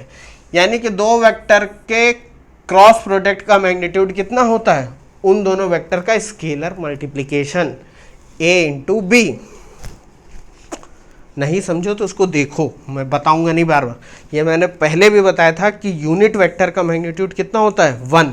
तो अगर मैं इस पूरे का मैग्नीट्यूड ले लूँ, मैग्नीट्यूड यानी कि जो भी वैल्यू आ रही है सिर्फ मुझे वैल्यू से मतलब है, डायरेक्शन से नहीं, तो उसका मैंने मैग्नीट्यूड लिया तो ये जो एन कैप था इसका भी मॉड आ गया। एन कैप का मॉड क्या होता है 1, इसलिए यहाँ पर ए बी लिखा हुआ। बात समझे कि नहीं, उसको देख लो एक बार। आगे बढ़ते हैं। अब बच्चों ये जो बताने जा रहा हूँ ये आपके बहुत काम आएगा वेक्टर्स में, खासकर वेक्टर प्रोडक्ट में। यूनिट वेक्टर्स का क्रॉस प्रोडक्ट खुद से भी और आपस में भी, ये स्केलर प्रोडक्ट के टाइम पर भी हमने पढ़ा था। आई डॉट आई कितना होता था 1, आई डॉट जे क्या होता था 0। यहाँ पर भी पढ़ते हैं बच्चों कैसे, अगर 3 यूनिट वेक्टर हैं हम उसको इस फॉर्म में लिखते हैं, मतलब कि काउंटर क्लॉकवाइज डायरेक्शन में लिखते हैं, आई जे के, यानी आई से जे गए, जे से के गए, के से आई है, एक सर्कुलर वे में लिखते हैं। तो देखो बच्चों राइट हैंडेड कोऑर्डिनेट सिस्टम में जरा आ जाते हैं, ये एक्स एक्सिस है, ये वाई एक्सिस है, ये जेड एक्सिस है। एक्स एक्सिस के अलाउंग का यूनिट वेक्टर क्या हुआ आई कैप, वाई के अलाउंग का क्या हुआ जे कैप और जेड के अलाउंग का के कैप। ये बच्चों मैंने बताया था, नहीं याद है तो देख लो इसको या पहले वाले लेक्चर देख लो जाके। यूनिट वेक्टर जरा मैं इनका सेल्फ प्रोडक्ट लेता हूं, सेल्फ क्रॉस प्रोडक्ट यानी खुद से क्रॉस प्रोडक्ट। तो अभी मैंने आपको बताया था, दूसरा पॉइंट था कि जब एक वेक्टर को खुद से हम क्रॉस प्रोडक्ट लेते हैं तो एंगल होता है 0, इसलिए क्रॉस प्रोडक्ट क्या आ जाता है 0। तो जाहिर सी बात है आई क्रॉस आई क्या होगा 0, जे क्रॉस जे क्या होगा 0, के क्रॉस के क्या होगा 0। क्यों, क्योंकि के और के बीच का एंगल क्या है 0, साइन 0 0 हो जाएगा। ये आपको बात ध्यान में रखनी है। अब बात आता है कि सर्कुलर वे में इसका मल्टीप्लिकेशन क्या होगा बच्चों। पहला पॉइंट देखो, ये सब याद रखना है, आई क्रॉस जे क्या होगा के। अब कहोगे सर ये कहां से आ गया, देखो कैसे आए, आई क्रॉस जे, मैं कैप पैप नहीं लगा रहा हूं, अच्छा लगा देता। ये होगा बच्चों mod of I mod of J, और आई और जे दो वेक्टर, इनके बीच का एंगल कितना होगा 90 डिग्री। जाहिर सी बात है क्योंकि आई एक्स डायरेक्शन में है और जे क्या है वाई डायरेक्शन में, तो साइन 90 इंटू एन कैप, ये एन कैप नीचे लिख दिया मैंने। अब देखो बच्चों आई कैप का मॉड यानी कि 1, यूनिट वेक्टर का मल्टीप्लिकेशन क्या होता है 1, या मॉड क्या होता है 1, तो और जे कैप भी हो गया 1 और साइन 90 भी हो गया 1 इंटू एन कैप। कहोगे सर ये एन कैप क्या है, ये एन कैप है unit vector perpendicular to both I and J. और ध्यान से देखो यहां पर आपकी बुद्धि खुल जाएगी, आई और जे से ऐसा कौन सा यूनिट वेक्टर है जो परपेंडिकुलर है। आई से जे की तरफ जरा जाओ, आई से जे की तरफ, आई से जे की तरफ गए तो हमको जेड एक्सिस मिली, और जेड एक्सिस के अलाउंग का यूनिट वेक्टर क्या है के कैप। तो आई क्रॉस जे क्या हो जाएगा बच्चों, ये हो जाएगा के कैप, के कैप, बात समझे। तो आई क्रॉस जे क्या होता है, के कैप, आई क्रॉस जे क्या होता है, के कैप। जे क्रॉस के क्या होगा, जे और के, जे से के की तरफ जाओ, तीसरा यूनिट वेक्टर। इसको मैं पूरा सॉल्व करके नहीं दिखा रहा हूं, अब आप समझ गए हो। जे और के हो तो उन दोनों को छोड़ के आई की तरफ आ जाओ, जे के हो जाएगा आई, और के और आई क्या हो जाएगा, के क्रॉस आई क्या हो जाएगा, जे कैप। ये तीनों बच्चों बातों ध्यान में रखनी है, क्या। अब इसको सर्कुलर फैशन में याद रखना है। आई क्रॉस जे क्या हो जाएगा, के, जे क्रॉस के क्या हो जाएगा, आई क्रॉस जे के, जे क्रॉस के आई, और के क्रॉस आई क्या हो जाएगा, जे, के क्रॉस आई क्या हो जाएगा, जे। अब कहोगे सर ये तो बात ठीक है, इनको अगर मैं उल्टा कर दूं, यानी आई क्रॉस जे की जगह जे क्रॉस आई कर दूं, तो जे क्रॉस ए आई हो जाएगा बच्चों माइनस के, क्योंकि ये कम्यूटेटिव नहीं होता है। कम्यूटेटिव क्यों नहीं होता वो मैं अभी आपको समझाऊंगा। जे क्रॉस ए क्या हो जाएगा, माइनस का के का, क्योंकि जब आप जे से आई की तरफ आने लगोगे, देखो जे से आई की तरफ आ रहे हो तो आपको हाथ को उल्टा करना पड़ेगा, तब आप फिंगर्स को जे से आई की तरफ ले, और थंब आपका नीचे हो जाएगा, तो माइनस जेड एक्सिस पे चले गए, और माइनस जेड एक्सिस पे यूनिट वेक्टर क्या होगा बच्चों, माइनस जेड एक्सिस, ये हो जाएगा माइनस का के कैप। तो देखो आई क्रॉस जे तो के है, लेकिन जे क्रॉस आई क्या है, माइनस का के कैप। उसी तरह जे क्रॉस के तो आई है, लेकिन के क्रॉस जे क्या है, माइनस का आई कैप। के क्रॉस आई जे है, लेकिन आई क्रॉस के क्या है, माइनस का जे का। ये आपको बातें ध्यान में रखनी, क्या आप ये याद रखो और ये याद रखो, ये तो अपने आप दिमाग में आ जाएगा कि भाई आई जे के होता है तो जे आई माइनस के हो जाएगा, और ये सेल्फ प्रोडक्ट जीरो होता है। अब कहोगे कि सर ये कम्यूटेटिव क्यों नहीं होता, वो मैं अभी आपको बाद में समझाऊंगा, पहले उसको देख लो एक बार, ये कहीं नोट कर लो, ये बहुत ज़रूरी पॉइंट है। आगे बढ़ते हैं। अब बात आती है बच्चों एंगल बिटवीन टू वेक्टर्स। देखो बच्चों मैं अभी भी इतनी देर से समझा रहा हूँ कि दो वेक्टर के बीच का एंगल निकालने के लिए हम डॉट प्रोडक्ट, अगर ये ए है और ये बी है, इनके बीच का एंगल मान लेते हैं थीटा है, तो डॉट प्रोडक्ट में तो हम यूज़ कर लेते थे बड़ी आसानी से। ए डॉट बी क्या होता था बच्चों, ए डॉट बी होता था ए बी कॉस थीटा, और यहाँ से हम कॉस थीटा निकाल लेते थे, कितना हो जाता था, ए डॉट बी अपॉन में ए बी। इसको सॉल्व कर लेते थे और हमको थीटा की वैल्यू पता चल जाती थी। अगर कोई आपसे क्वेश्चन कर दे कि भाई आप बिना डॉट प्रोडक्ट यूज़ करें क्रॉस प्रोडक्ट को यूज़ करके इनके बीच का एंगल निकालो, तो कैसे निकालो, बहुत सिंपल है बच्चों। ए क्रॉस बी हम करते हैं, ए क्रॉस बी करते हैं तो वो क्या होता है बच्चों, mod of A into mod of B. बच्चों ये मॉड और या डायरेक्ट ए लिख देना, वो बात एक ही होती है, मैं बहुत बार बता चुका हूँ। Sine of angle between the two vectors into N cap. अब कहोगे सर इसमें साइन थीटा निकालना है, हमको थीटा निकालना है, ए और बी का मॉड तो पता चल जाएगा और ए क्रॉस भी कैलकुलेट किसी तरह कर लेंगे, लेकिन ये एन कैप कहाँ से हम पता करेंगे। तो इसीलिए बच्चों हम क्या करते हैं, दोनों साइड मॉड ले लेते हैं, मॉड ले लेते हैं, मॉड यानी कि मैग्नीट्यूड। तो इधर तो मैग्नीट्यूड ऑलरेडी लिखा हुआ है, उससे तो कोई मतलब नहीं, साइन थीटा, ठीक है, 0 से 180 के बीच में, तो हमको पता है पॉजिटिव वैल्यू लेनी है, बात समझ रहे हो, साइन 110 120 भी हमको पॉजिटिव वैल्यू लेनी है, ठीक है। एन कैप का मैग्नीट्यूड अभी मैंने बताया, वो हो जाएगा 1। तो साइन थीटा यहाँ से निकालना हो तो क्या हो जाएगा बच्चों, mod of A cross B, A cross B यानी वेक्टर प्रोडक्ट का मॉड्यूलस अपॉन ए बी या mod of A mod of B. यही बच्चों यहाँ पर लिखा हुआ है कि अगर हमको वेक्टर प्रोडक्ट के टर्म में एंगल निकालना, एंगल दोनों ही केस में सेम आएगा। अगर ए और बी दो वेक्टर हैं और उनके बीच एंगल थीटा है, तो चाहे स्केलर प्रोडक्ट से निकालो और चाहे क्रॉस प्रोडक्ट से निकालो, एंगल सेम आएगा। लेकिन ये समझाने के लिए कि इसमें टेक्निक चेंज करनी पड़ती है। अगर आप डायरेक्टली ए बी से डिवाइड कर दोगे और एन कैप को ऊपर मॉडुलस नहीं लिया, तो जाहिर सी बात है बच्चों, ये एक और दिमाग लगाने वाली चीज़ है कि साइन थीटा जो भी वैल्यू होगी, मैं ऐसे ही दिमाग लगाता हूँ, आप भी लगाओ, ऊपर जो मान लो ऊपर एक वैल्यू है, हम कह देते हैं Z1 और नीचे एक वैल्यू है Z2, तो थीटा तो तब निकालोगे ना जब Z1 और Z2 एक नंबर होगा। अगर A क्रॉस B खाली लिखा रह गया और मॉडुलस नहीं लिया, तो ए क्रॉस बी तो एक वेक्टर क्वांटिटी है, वो आई जे के टर्म में आने लगेगी, यानी डायरेक्शन के साथ आने लगेगी। और साइन थीटा एक स्केलर क्वांटिटी, ऊपर आ जाएगी हमारी एक वेक्टर क्वांटिटी, नीचे स्केलर लिखा हुआ है, तो कहाँ से पूरी इक्वेशन ही बैलेंस नहीं होगी। तो हमको ऊपर भी एक नंबर चाहिए यानी मैग्नीट्यूड चाहिए यानी स्केलर क्वांटिटी चाहिए, और नीचे भी एक स्केलर क्वांटिटी चाहिए। बात समझ गए, इसलिए हमने मैग्नीट्यूड ली। तो इसके देखो कई तरीके से आपको समझ में आया कि हम ऊपर मॉड क्यों ले लेते हैं। पहले तो हमको एन कैप को गायब करना है, इसलिए मॉड लेते हैं, और प्रिंसिपल ऑफ होमोजेनिटी को भी मेंटेन करना है कि साइन थीटा तो एक स्केलर एक नंबर है, ऊपर अगर मॉड नहीं लगाएंगे तो ए क्रॉस बी तो एक वेक्टर क्वांटिटी हो, नीचे एक स्केलर दे रखा है तो उसको भी स्केलर में कन्वर्ट करो तब साइन थीटा निकलेगा। बात समझे, इसको देख लो एक बार। आगे बढ़ते हैं। ये बच्चों थोड़ा सा ये मैथमेटिक्स में ज़्यादा ये पढ़ाया जाता है या समझा जाता है, मैं थोड़ा इस मामले में अलग सा हूँ। मुझे ऐसा लगता है कि वेक्टर आप पढ़ रहे हो तो ऐसा नहीं है कि मैथमेटिक्स में कोई अलग वेक्टर पढ़ा दिया जाएगा, फिजिक्स में कोई अलग वेक्टर पढ़ा दिया जाएगा, दोनों में वेक्टर तो एक ही है। तो जो वहाँ पढ़ना है या जो यहाँ पढ़ना है उसमें जितने भी टॉपिक हैं आप एक बार समझ लो, मैथमेटिक्स में काम आ जाएगा। कि अब ये क्या कह रहा है कि अगर ए और बी दो वेक्टर हैं जो कि किसी ट्राइंगल की एडजेसेंट साइड को यानी कि एक के बाद एक साइड को रिप्रेजेंट कर रहे हैं, तो उस ट्राइंगल का एरिया भी हम क्रॉस प्रोडक्ट से निकाल सकते हैं। कहोगे सर ये कैसे निकाल सकते, समझ लेते हैं, बहुत आसान है।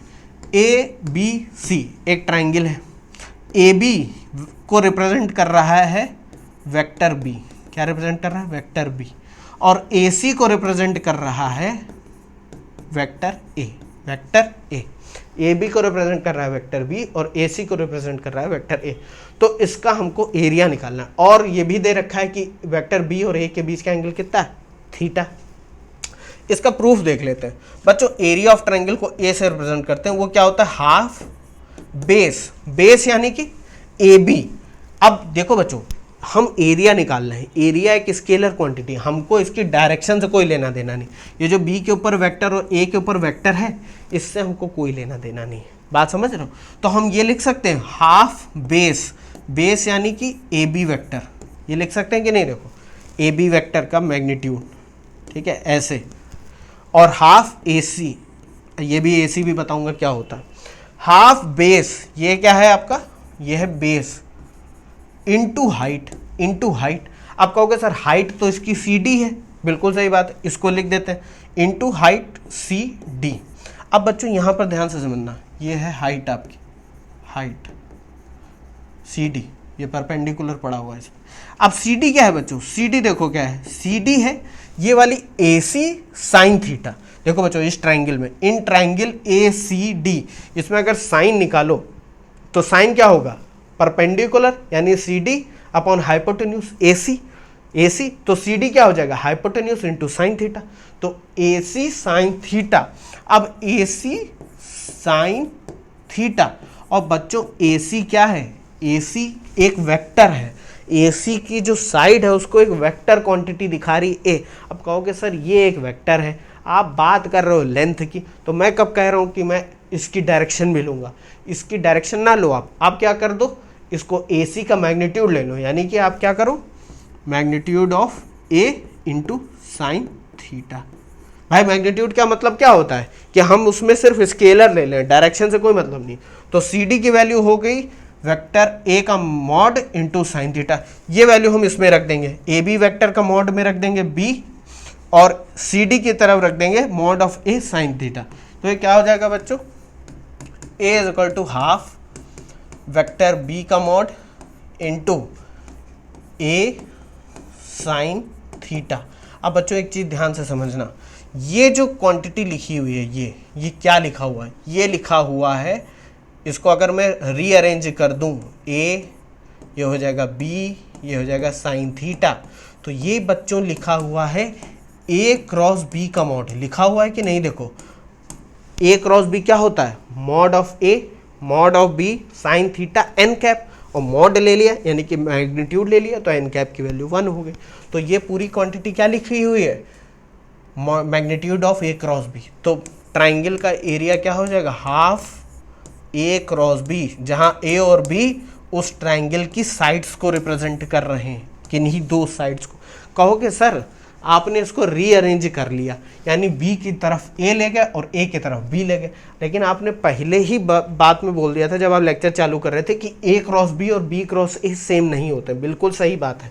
लेकिन जब मैग्नीट्यूड की बात हो रही है, मैग्नीट्यूड यानी कि अंदर वैल्यू पॉजिटिव आ रही है या निगेटिव, बाहर जब निकल के आएगी तो सिर्फ पॉजिटिव होगी। मैग्नीट्यूड का ये तो मतलब होता है, हमको प्लस माइनस से मतलब नहीं, हमको डायरेक्शन से मतलब नहीं, हमको सिर्फ उस नंबर से मतलब है। तो ए क्रॉस बी लो, या इसको हम ये भी लिख सकते हैं बच्चों बी क्रॉस ए। इसको मैं अभी इलेबोरेट करूंगा इस बात को, बी क्रॉस ए, वो बात क्या होगी, सेम ही हो। बात समझ गए? तो ये हो गया बच्चों एरिया ऑफ ट्रायंगल। यही यहाँ पर यही लिखा हुआ है, area is equal to half magnitude of A cross B, जहाँ ए और बी ट्रायंगल की साइड है, एडजेसेंट साइड। इसको देख लो बच्चों, इन सब पर बच्चों हम लोग न्यूमेरिकल लगाएंगे, आप टेंशन ना लो। अभी इसको आप देख लो बस एक बार, आगे बढ़ते हैं। अब क्या है बच्चों, उसी की तरह बच्चों ये भी एक छोटा सा, इसका मैं प्रूफ नहीं बताऊंगा, ये आप खुद करना है। ये प्रूफ क्यों बताना है समझ जाओगे, अभी मैं हवा में ही कर दूंगा। If A and B represent adjacent sides of a parallelogram then its area is A is equal to magnitude of A cross B. आप कहोगे सर ये तो समझ में आ गया मेरे, अगर ए बी सी डी एक पैरेललोग्राम है जहां पर ए बी यानी कि जो ए बी साइड है वो मैग्नीट्यूड ऑफ बी दिखा रहा है, ठीक है, और ये जो AD है, ये जो एडजेसेंट साइड AD है वो मैग्नीट्यूड ऑफ A है, यानी एक वेक्टर A है।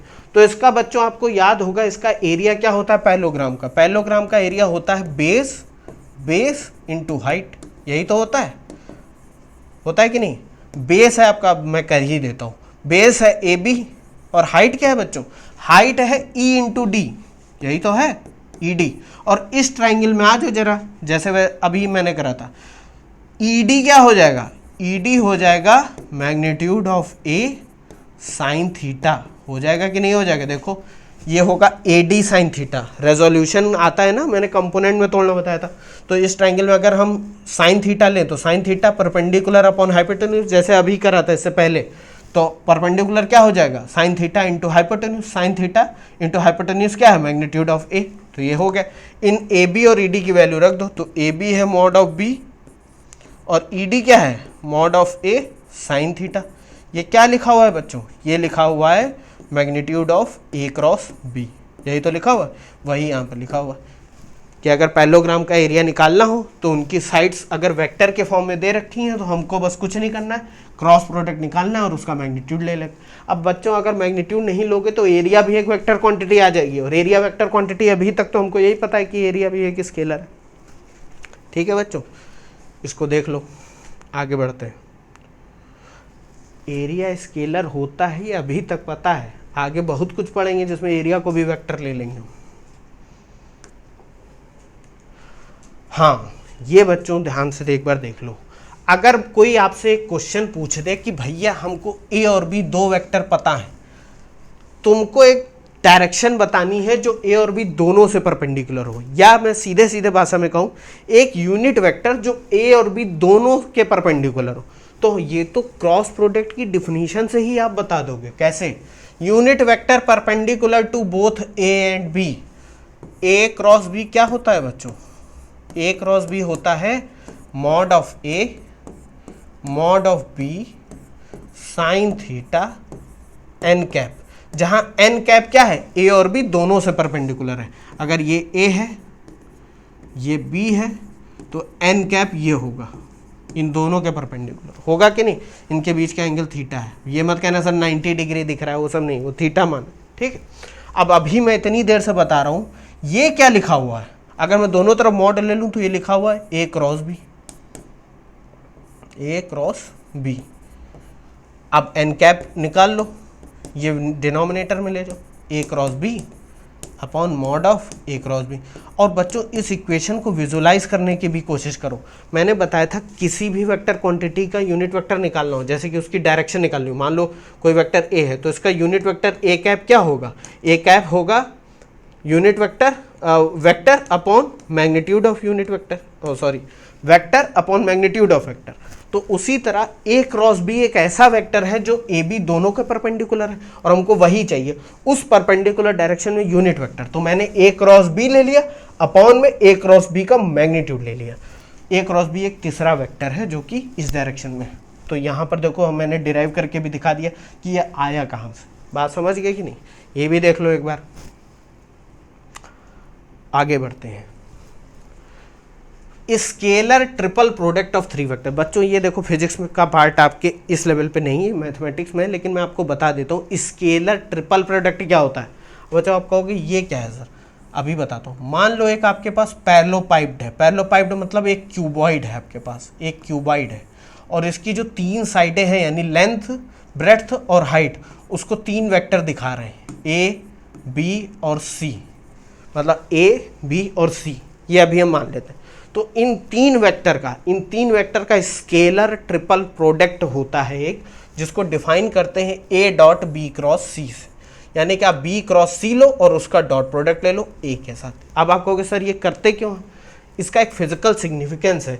अगर हमको ये दिखाना हो कि ए और बी कोप्लेनर हैं, कोप्लेनर यानी कि तीन वेक्टर अगर एक ही प्लेन में लाई कर रहे हैं, एक ही प्लेन में मतलब ये मान लो मेरे हाथ का प्लेन है, ए बी सी तीनों एक, तो जाहिर सी बात है अगर इस हाइट को मैं जीरो कर दूं या इस वेक्टर सी को भी मैं ए बी के में ले आऊं, तो क्या ये पैरेललोपाइप्ड मुमकिन है, मतलब क्या ये पॉसिबल है कि मैं तीनों वेक्टर को, तीनों लेंथ, तीनों डिस्टेंसेस को एक ही प्लेन में ले लूं और उससे एक 3D फिगर बन जाए? ऐसा तो इम्पॉसिबल है भाई। ये देखो मेरा प्लेन है, इसमें ए बी और सी तीनों है, तो क्या पैरेललोपाइप्ड बन जाएगा? नहीं बनेगा बच्चों।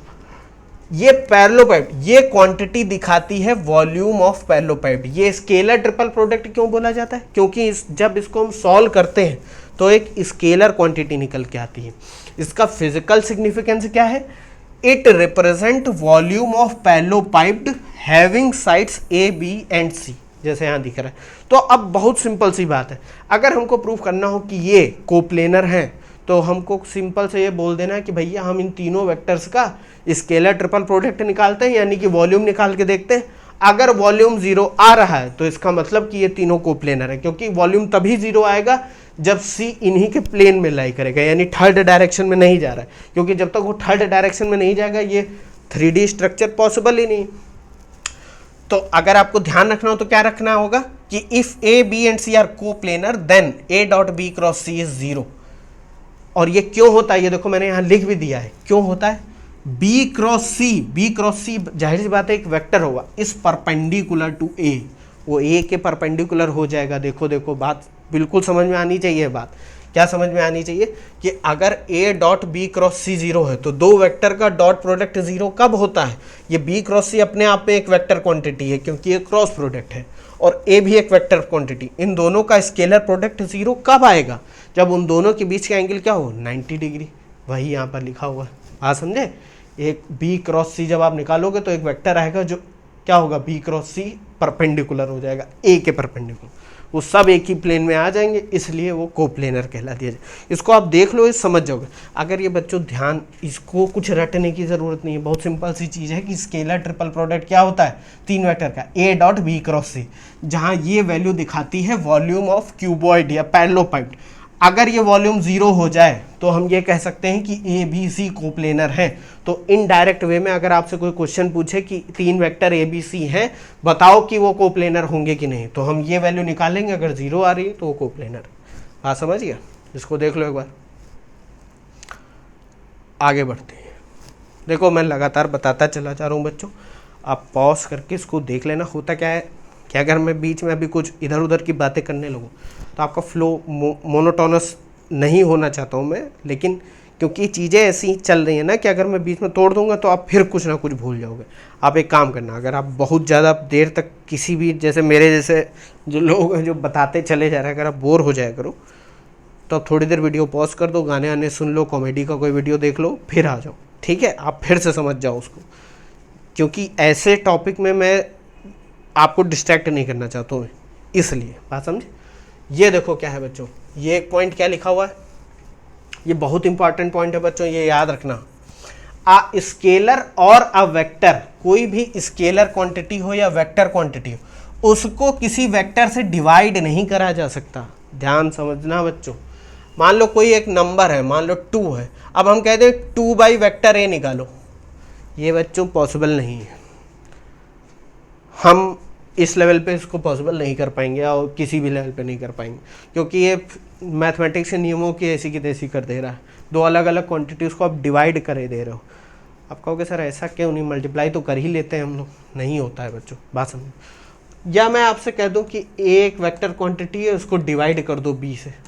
अभी तक बच्चों जितना मैंने बताया, क्या कहीं आपने डिवीजन दिखा है? मैं मॉड ऑफ b से हो सकता है, कोई भी एक वेक्टर स्केलर से डिवाइड हो सकता है, मतलब a/2 हो सकता है, लेकिन 2/a नहीं हो सकता है। ये पॉसिबल नहीं है। ये पॉसिबल है क्योंकि ये बेसिकली ये डिवीजन नहीं हो रहा है, ये क्या हो रहा है, a का 1/2 से मल्टीप्लीकेशन हो रहा है। उसी तरह मैं कह रहा हूं कि a/b किसी भी वेक्टर को किसी दूसरे वेक्टर से डिवाइड नहीं करा जा सकता। ये बच्चों ध्यान रखना। एक और पॉइंट है, ये आपको याद करने की ज़रूरत है नहीं, लेकिन मैं आपसे एज अ क्वेश्चन पूछता है इसको, लेकिन चलो यहाँ लिखा है तो angle between a+b and a×b is 90 degree why. बताओ, सोचो इसको कैसे बताओगे। लाइव तो चल नहीं रहा, मैं बताता हूँ। देखो बच्चों, अगर ये वेक्टर b है और ये वेक्टर a है, तो भैया जाहिर सी बात है, मैंने फिर बोला, कई बार बोला कि दो वेक्टर अगर हैं तो वो हमेशा आपस में कोप्लेनर होंगे। तो भैया ये तो एक ही प्लेन में हो गए, तो चाहे a+b करो या a-b करो, कुछ भी करो, वो रहेंगे तो a और b के ही प्लेन में। जाहिर सी बात है भाई, अगर a इस डायरेक्शन में जा रहा है, b इस डायरेक्शन में जा रहा है, तो जो भी डायरेक्शन होंगी वो इस प्लेन में आएंगी। जैसे मारियो खेल रहे थे, याद करो, हम लोग वेक्टर में मारियो का एक एग्जांपल दिया था। ये मारियो है, मान लो ये आगे जा रहा है, तो ये आगे जा रहा है, तो अगर इसको कूदना है या इधर जाना है तो ये ऊपर जाएगा, आगे भी जाएगा, तब वो ऐसे कूदेगा, टेढ़ा कूदना है अगर उसको जंप करना है। तो है तो सब ये एक ही प्लेन में। ऐसा तो है नहीं कि वो जंप इधर मारेगा वो बाहर निकल आएगा। तो अगर ये वेक्टर a है और ये वेक्टर b है, तो a+b रहेगा तो इसी प्लेन में। दो वेक्टर्स का सम या डिफरेंस कह लो, या उसको a प्लस माइनस b, ये भी तो लिख सकते हैं, याद करो, वो रहेगा एक ही प्लेन में। तो a+b और ab का प्लेन सेम हो गया। अब याद करो, a×b के डिफिनीशन याद कर लो। a×b एक ऐसा वेक्टर होगा जो ab से हमेशा क्या होगा, परपेंडिकुलर होगा। n एक ऐसा वेक्टर होगा जो a×b को दिखाएगा, a×b की क्या दिखाएगा, डायरेक्शन को दिखाएगा, और a×b की डायरेक्शन हमेशा क्या होगी, a और b की डायरेक्शन से परपेंडिकुलर। तो देखो a+b इस प्लेन में आ गया, ab के प्लेन में, और a×b परपेंडिकुलर चला गया। तो angle between a+b and a×b कितना हो गया, 90 डिग्री। अब समझ गए कि नहीं? ये बहुत सिंपल है, विजुअलाइज कर। अब तुम वहाँ कैलकुलेट करने लग जाओगे तब तो हो गया। फिर बात समझे? ये देख लो एक बार, आगे बढ़ते हैं। अब थोड़ा सा ही रह गया, बस समझ जाओ। ये बच्चों प्रॉपर्टी समझ लो, ज़्यादा कुछ मैं नहीं समझाऊंगा। प्रॉपर्टीज ऑफ वेक्टर और क्रॉस प्रोडक्ट, ये क्या है बच्चों की प्रॉपर्टी, क्या होती है वेक्टर प्रोडक्ट की? पहला तो ये है कि ये कम्यूटेटिव नहीं होता है। कम्यूटेटिव मतलब a×b is equal to minus का b×a, ना कि b×a के एग्जैक्ट इक्वल होता है। ऐसा क्यों होता है बच्चों, ये समझ जाओ। मैंने अभी अभी आपको जब पहला स्लाइड दिखा रहा था, ये स्क्रीन था, उसमें a×b ऐसे बना हुआ था और ये थीटा था, और ये एक वेक्टर गया था n। आपने देखा होगा एक नीचे की तरफ भी एक वेक्टर जा रहा था, उसको हम मान लेते हैं कि n1 मान लेते हैं, ठीक। अब कहोगे सर ये क्या है? अब देखो बच्चों, a×b का मतलब होता है हम a से b की तरफ जा रहे हैं, a से b की तरफ। तो a से b की तरफ गए तो मेरा थंब ऊपर की तरफ जा रहा है, तो n ऊपर की तरफ जा रहा है। अब मैंने पहले ही बताया a×b एक वेक्टर क्वांटिटी है, तो इसको पूरी तरीके से डिफाइन करने के लिए डायरेक्शन भी होनी चाहिए मैग्नीट्यूड के साथ। तो डायरेक्शन इसकी कहाँ है, ऊपर की तरफ। लेकिन जब हम b×a निकालेंगे, b×a, तो हम b से a की तरफ आएंगे। b से a की तरफ आ रहे हैं तो मेरा थंब नीचे की तरफ जा रहा है, तो देखो n1 नीचे की तरफ आ रहा है, और n1 है क्या, ये अपोजिट डायरेक्शन है। किसकी अपोजिट डायरेक्शन, n की। तो इसको हम -n लिख सकते हैं। तो कहीं ना कहीं हम ये लिख सकते हैं a×b is equal to minus का b×a, बिल्कुल लिख सकते हैं। इसलिए ये कम्यूटेटिव नहीं है, मतलब हम कभी ये नहीं लिख सकते कि a×b is equal to b×a, is not equal to b×a। अब कहोगे सर सिर्फ माइनस क्यों? अरे भैया माइनस लगा दिया, पूरा कहानी चेंज हो गई, वो वेक्टर अपोजिट डायरेक्शन में चला गया। लेकिन यहीं पर एक चीज़ ध्यान देने वाली बात है कि अगर हम मैग्नीट्यूड की बात करें, मैग्नीट्यूड जहाँ पर, अब मैग्नीट्यूड की बात करेंगे तो डायरेक्शन का कोई मतलब ही नहीं, चाहे n लो n1 लो, कहीं भी जाए, उस केस में दोनों बराबर होंगे। a×b का मैग्नीट्यूड ले लो या b×a का मैग्नीट्यूड ले लो, वो बराबर होंगे। ऐसा क्यों होगा? क्योंकि यूनिट वेक्टर n का मैग्नीट्यूड और unit vector -n N cap, या इसको मैं लिख देता हूँ n1 कैप, या n1 ही लिखा हुआ है माइनस एन कैप, यह हमेशा 1 ही होगा, क्योंकि मैग्नीट्यूड का मतलब ही होता है कि सिर्फ वैल्यू से मतलब है, साइन से मतलब नहीं। तो a क्रॉस b का मैग्नीट्यूड अगर लेना हो तो वो बराबर b क्रॉस a के होगा। ये तो बहुत सिंपल सी मैथमेटिक है, ये दिख भी रहा होगा आपको, ठीक है। दूसरी प्रॉपर्टी क्या होती है कि भैया ये डिस्ट्रीब्यूटिव होता है। डिस्ट्रीब्यूटिव यानी कि अगर 3 वेक्टर हैं a b और c, और a cross b plus c निकालना है तो या तो b प्लस c को पहले जोड़ दो और a क्रॉस से मल्टीप्लाई कर दो, या इसको डिस्ट्रीब्यूट कर दो a cross b plus a cross c। लेकिन ये लिमिटेड वे में क्या डिस्ट्रीब्यूटिव होता है, बात समझो। आप इसको b क्रॉस है यहाँ नहीं लिख सकते हो, बात समझ गए, क्योंकि वो कम्यूटेटिव नहीं होता है, डिस्ट्रीब्यूटिव प्रॉपर्टी को फॉलो करता है। बच्चों ये सब इसलिए बता रहा हूँ क्योंकि जब ब्रैकेट कभी खोलना पड़ गया ना तो दिमाग ना खुले, इसलिए। आगे बढ़ते हैं। एसोसिएटिव प्रॉपर्टी क्या है बच्चों? एसोसिएटिव प्रॉपर्टी को फॉलो नहीं करता है, यानी कि a cross b cross c, ऐसा नहीं होगा कि आप इसको कैलकुलेट कर लो फिर a से मल्टीप्लाई कर दो, ये a cross b cross c के बराबर नहीं होगा। क्यों नहीं होगा? a क्रॉस b एक अलग वेक्टर निकल के आएगा और b क्रॉस c एक अलग वेक्टर निकल के आएगा। इनको मल्टीप्लाई अलग अलग तरीके से करोगे, b क्रॉस c की डायरेक्शन कुछ अलग आएगी, a क्रॉस b की डायरेक्शन कुछ अलग आएगी, और उनको अगर आपने सोचा कि डायरेक्शन एक ही मिला देंगे तब तो सब ऐसी की तैसी हो जाएगी। बात समझ गए कि नहीं? ये एसोसिएटिव प्रॉपर्टी को फॉलो नहीं करता है। आगे बढ़ते हैं, बस एक चीज़ और रहेगी, वो भी देख लो। Scalar multiplication. अरे स्केलर मल्टीप्लिकेशन का मतलब होता है किसी नंबर से मल्टीप्लाई करना, यानी 1 2 3 -1 2 3 कुछ भी हो। तो अगर a क्रॉस b निकाल रहे हो और आपसे कोई कह दे इसको भैया किसी नंबर लैम्डा से मल्टीप्लाई करो, लैम्डा कुछ भी हो सकता है, लैम्डा कुछ भी हो सकता है, 1 2 -1 2 कोई एक नंबर, बात समझे, उससे मल्टीप्लाई करो। तो इसमें इसको डिस्ट्रीब्यूट करके मैंने दिखा दिया कि या तो आप वेक्टर a को लैम्डा से मल्टीप्लाई कर दो फिर क्रॉस प्रोडक्ट ले लो, या आप वेक्टर b को लैम्डा से मल्टीप्लाई कर दो फिर क्रॉस प्रोडक्ट ले लो, या a और b को क्रॉस प्रोडक्ट ले लो फिर लैम्डा से, तीनों में आंसर सेम आएगा। बात समझे? अब ये जो एक पॉइंट लिखा हुआ है बच्चों, ये आपके पूरे लेक्चर का कंक्लूजन है कि हम भैया क्रॉस प्रोडक्ट निकालेंगे कैसे। अगर थीटा वीटा के टर्म में नहीं दे रखा है, आई जे के टर्म में दे रखे हैं दो वेक्टर, तो हम क्रॉस प्रोडक्ट कैसे निकालेंगे?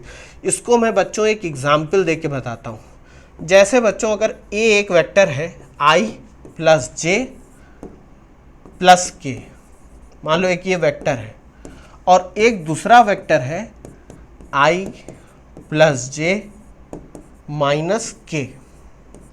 अब मैं आपसे कहूँ फाइंड a क्रॉस b, तो बच्चों एक चीज़ ध्यान देना, अगर आप इसको वैसे करने लगे a क्रॉस b, पहले आप इसको ऐसे भी तो लिख सकते हो, i प्लस जे प्लस के cross i plus J minus का के। कहोगे सर ऐसे सॉल्व कर लें? देखो बच्चों एक कैप अगर मैं कहीं भूल जाऊं तो आप मत भूलना। देखो अगर किसी एग्जाम में सब्जेक्टिव है तो ये भूलना मत, क्योंकि अर्थ का अनर्थ हो जाएगा। ऑब्जेक्टिव है तो भूल भी जाओगे तो कोई मतलब नहीं, कौन सा वो तुमको देखने आ रहा है कि तुमने आई के ऊपर कैप लगाया कि नहीं। बात समझ रहे हो कि नहीं? अब ऐसे सॉल्व करने लगे तो बच्चों पता है क्या करना पड़ेगा, हर एक टर्म को सबसे मल्टीप्लाई करना पड़ेगा। मतलब आप इसको ऐसे लिखोगे आई क्रॉस आई प्लस जे माइनस के, फिर लिखोगे प्लस जे क्रॉस आई प्लस जे माइनस के, फिर क्या लिखोगे प्लस के क्रॉस आई प्लस जे माइनस के। ये लिखोगे कि नहीं लिखोगे? ऐसे करके, ठीक है। और फिर इन ब्रैकेट को खोलोगे तो देखो बच्चों आई क्रॉस आई क्या होता है? 0, अभी मैंने बताया। आई क्रॉस जे क्या होगा? के, आई जे के हो जाएगा। आई क्रॉस के क्या होगा? आई जे के आई, के क्रॉस आई तो हमको पता है जे होता है, लेकिन आई क्रॉस के क्या होगा? माइनस का जे, तो ये हो जाएगा प्लस का जे।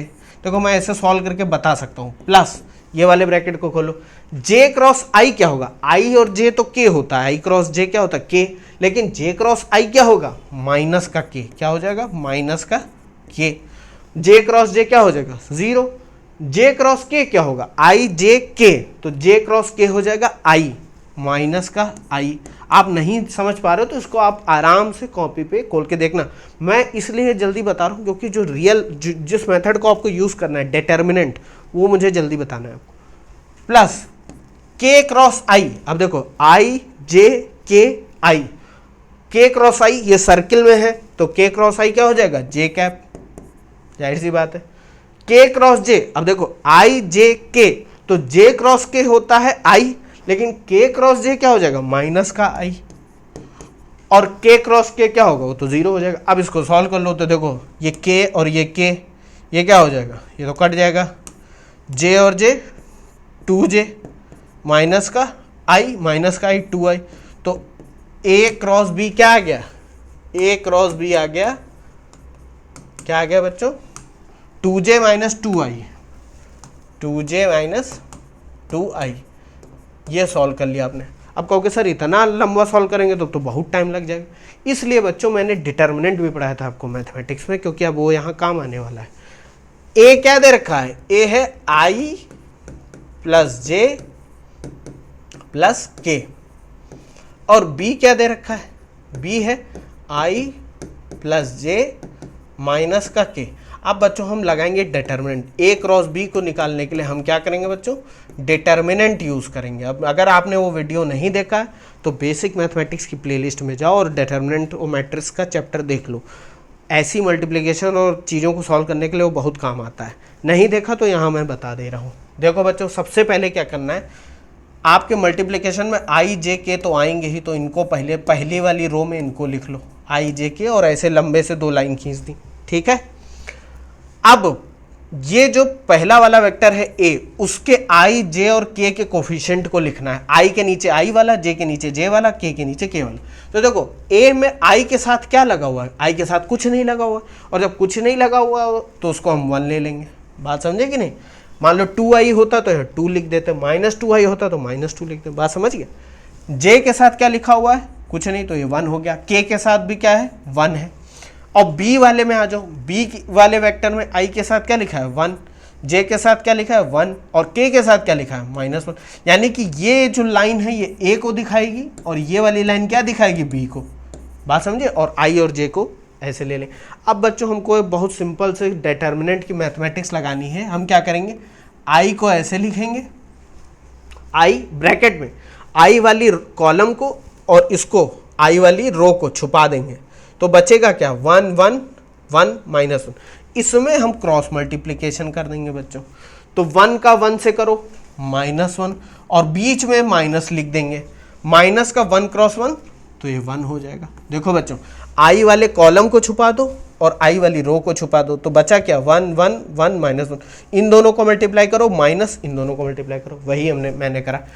बीच में अब लेंगे माइनस का जे। अब कहोगे सर माइनस का जे, वो आप मत जानो, बस इतना जानो डिटर्मिनेंट में जब ये जो बीच वाला कॉलम है उसमें हमने माइनस का जे ले लिया, बात ठीक है, इसमें प्लस नहीं लिया। अब जे वाले कॉलम को छुपाओ और उसकी रो को छुपाओ, तो बचा क्या बच्चों, देखो 1 1 1 -1, ये छुप गए, ठीक है। तो 1 का इससे मल्टीप्लाई क्रॉस मल्टीप्लिकेशन करो, तो 1 क्रॉस 1 ये हो जाएगा बच्चों माइनस का 1, 1 क्रॉस माइनस का 1, और माइनस 1 क्रॉस 1 -1 क्रॉस 1, ये हो गया बच्चों कि नहीं हो गया। उसी तरह लास्ट वाला जो आपका बचा, देखो पेन भी कह रहा है अब छोड़ दो, लास्ट वाला जो बचा वो हो गया के, हो गया के, इसके पीछे प्लस लगा होता है, तो के वाले कॉलम को छुपाओ और के वाली रो को छुपाओ। बचा क्या बच्चों, देखो 1 1 1 1, तो इसको लिख दो, इसको क्रॉस मल्टीप्लाई करो, 1 क्रॉस 1 -1 क्रॉस 1, तो 1 -1 हो गया। अब इसको सॉल्व कर लो, देखो ये क्या बचा बच्चों, -1 -1 माइनस का 2i कैप, और ये माइनस का 1, तो ये हो जाएगा माइनस का 2, और माइनस का 2 माइनस का ये हो जाएगा प्लस का 2j, और ये 1 -1 ये हो जाएगा 0। इसको ऐसे लिख सकते हो कि नहीं, 2j माइनस का 2i। देखो बच्चों यहाँ पर भी यही आ रहा था आंसर, और यहाँ पर भी यही आंसर आ रहा है। तो ए क्रॉस बी को आप डिटर्मिनेंट के रिस्पेक्ट में या डिटर्मिनेंट के यूज से निकाल सकते हो, समझे कि नहीं। मैं जनरल टर्म में लिख देता हूँ, अब समझ लेना इसको एक बार, इसको देख लो आप। देखो मैं अगर एक वेक्टर ए ले लूँ जिसको मैं ऐसे लिखूँ, कैसे लिखूँ, ए एक्स आई कैप प्लस ए वाई जे कैप प्लस ए जेड के कैप, और उसी तरह से एक वेक्टर बी ले लूँ जिसको लिखूँ बी एक्स आई कैप प्लस बी वाई जे कैप प्लस बी जेड के cap.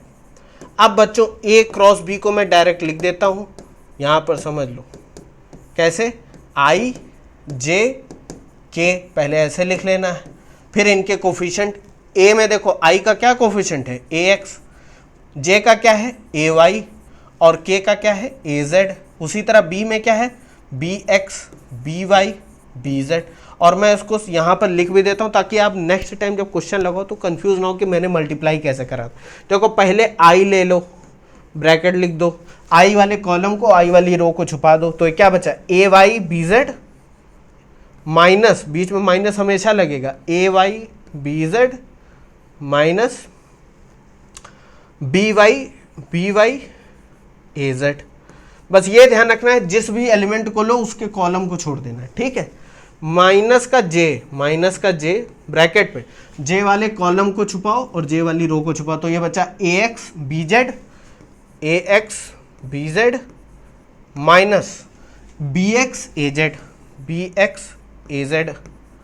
Plus K bracket, K वाले कॉलम को छुपाओ, के वाली रो को छुपाओ, A X B Y minus A Y B X, A X B Y minus A Y B X. इसको solve कर लो, वैल्यू रख दो, आंसर आ जाएगा। बात समझे? तो क्रॉस प्रोडक्ट को आप डिटर्मिनेंट की हेल्प से निकाल सकते हो।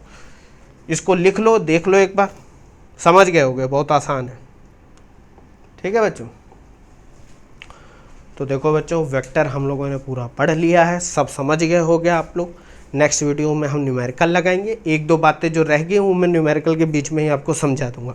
एक बहुत इंटरेस्टिंग चीज़ रह गई है कि वेक्टर का फिजिकल लॉज से क्या लेना देना है, मतलब ये जो फिजिक्स में इतने नियम कानून हैं उनका वेक्टर से क्या लेना, वो मैं थोड़ा सा एक कहानी है उसका आपको नहीं भी बताऊँगा तो कोई दिक्कत नहीं, लेकिन मैं बताऊँगा, बहुत इंटरेस्टिंग है। और नेक्स्ट वीडियो से हम न्यूमेरिकल लगाएंगे, कुछ न्यूमेरिकल सॉल्व कर लेंगे, वेक्टर हम पूरा समझ गए। ठीक है बच्चों, थैंक यू, मिलता हूँ नेक्स्ट वीडियो में।